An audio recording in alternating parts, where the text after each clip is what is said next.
Hey everyone, it's Ben Hardy here, and in today's video we'll be reviewing a Mercedes-Benz GLE 63.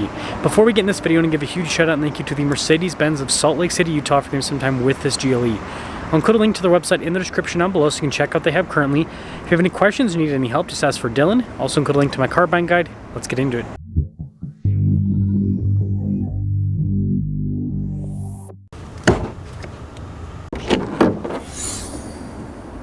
Under the hood, we have a twin-turbo 4-liter V8 that goes through a 9-speed automatic transmission.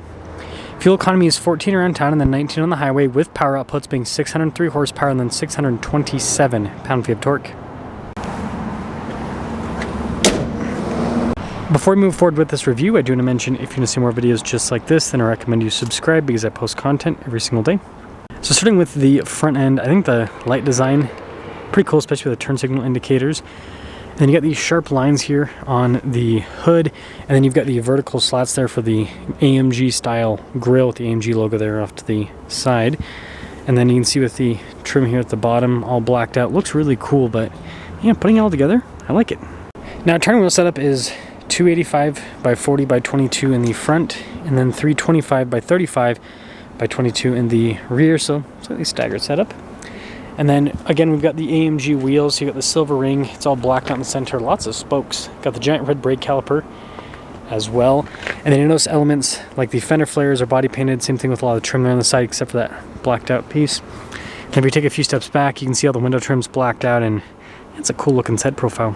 Now this leads us to the key fob. We have our lock and unlock function. We got the opening for the hatch, AMG logo, all of that, and we should just press that and that'll pop it open. Now popping into the rear, you guys can see we've got a cargo cover built in from the factory and quite a bit of storage space in the back, which is always a nice feature. Now this is the coupe version, so you do lose a little bit of vertical space with that. It's the price you pay for the coupe looks. When you're all done, just press that and that'll lower the hatch right back down. And I like the taillight design here too. I think that's pretty cool looking. You can see GLE 63S there. This is actually the trunk popper. You push in the Mercedes logo, which is a cool feature. And then you've got all 4 of the exhaust tips, pretty aggressive looking, but there's the rest of the rear. Now taking a look at the door panel here, you guys can see with all of the soft touch trim and down below, and I like this that goes across. Heated seats, speaker for the Burmester sound system. And here are the seats themselves. Like that white trim popping in. Oh, hit my head. Coupe, right? Anyways, legroom's good. We got a little storage pocket. We got some vents here in the back. And then headroom is a little bit more limited with that coupe design. And this leads us up front. You can see again with the nice trim all over the door panel. All of our seat adjustments, memory seat function. We got heated cooled seats as well. And you can see blind spot monitoring with the mirrors. All of the window controls. Down below the mirrors do power fold in as well. And then here is the front seat. You guys can see here with the kind of like piping like trim, pretty cool looking. And then fancy pedals down below. Got our light controls here, and then look at that trim on the dash, and then also all of the soft touch. And we'll start her up. Ooh. Now taking a look at the steering wheel, you guys can see nice trim all around, especially perforated trim. We've got the paddle shifters here on the back, AMG logo, and then drive mode select. Pretty cool, it's on the steering wheel. And this is also kind of like a mode select, so right now it will adjust the suspension. I can change it to adjust the exhaust. It's kind of a fun feature. And then there's tons of practical controls in the front. So for your volume and voice command controls, controls for the center, you've got controls for that screen, you've got your adaptive cruise control, turn signal / windshield wiper stock, column shifter, it's got it all. And speaking of this digital gauge cluster, you can change what the display shows, which, I don't know, I think it's kind of cool. This car is pretty sporty, so I guess we'll go, go track pace. What? I must not click it right. Anywho, we've got a 360 camera system here. You guys can see really good resolution with it. Mercedes does a good job with their camera systems. And then as for the rest of the infotainment system, again, it is a touchscreen, but I can control with the steering wheel. I can also control with a little keypad down below. Lots of practicality built in. And then we also have a heads-up display and more of that nice trim all over the dash and then across as well. And then you got like the 4 vents here in the center. Climate controls down below. And then, well, I guess the glove box is locked. But we do have a glove box. It's got good space. Ambient lighting all the way across. And then this is nice with the kind of like charging area, wood trim, all of that. I think it's pretty cool at least. And I like how it locks into place. It feels kind of more high quality.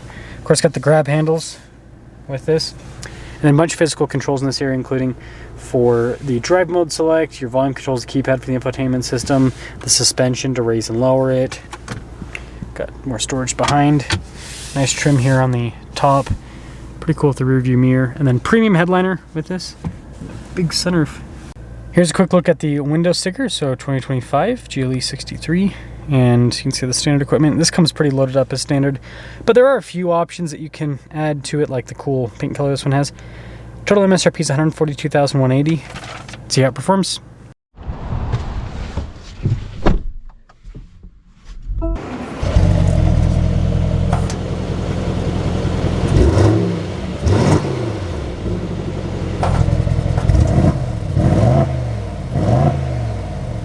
Well, let's talk about visibility before we set off. So for the hood, put the mirrors, put the rest of the rear, and let us set off in the 63. Wonder how much longer I should say, Mercedes is going to keep this monstrous V8 engine, because they've already taken it out of the C-Class. It's no longer, I mean, the AMG version is not in the regular G-Wagon, but, you know, still the regular G-Wagon doesn't have the V8 anymore. And,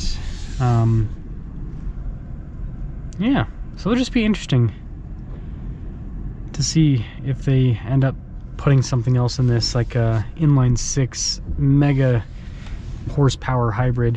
Who knows? Or maybe it'll get that 4-cylinder with 1 billion horsepower that's in the new C63. Time will tell.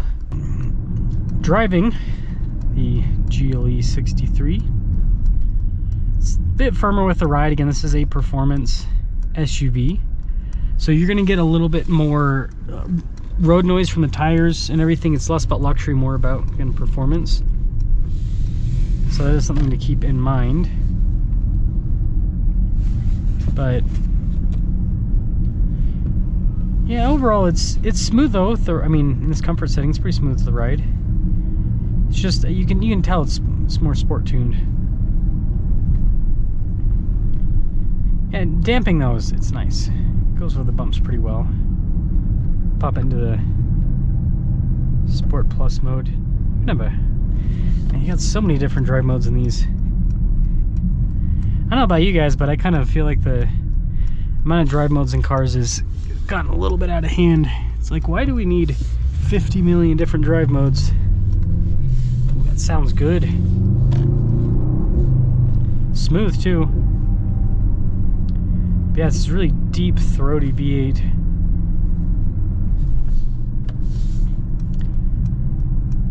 It's a firm ride though when you're in the Sport Plus setting. Really firms things up in a big way. Yeah, you just can't beat that V8 sound. It's so cool. Really is. And it's quite responsive. Ooh, a little backfire there. That's a good one. That is a good one. I will say the interesting thing about this engine, I don't think this, let me see if this one's a mild hybrid.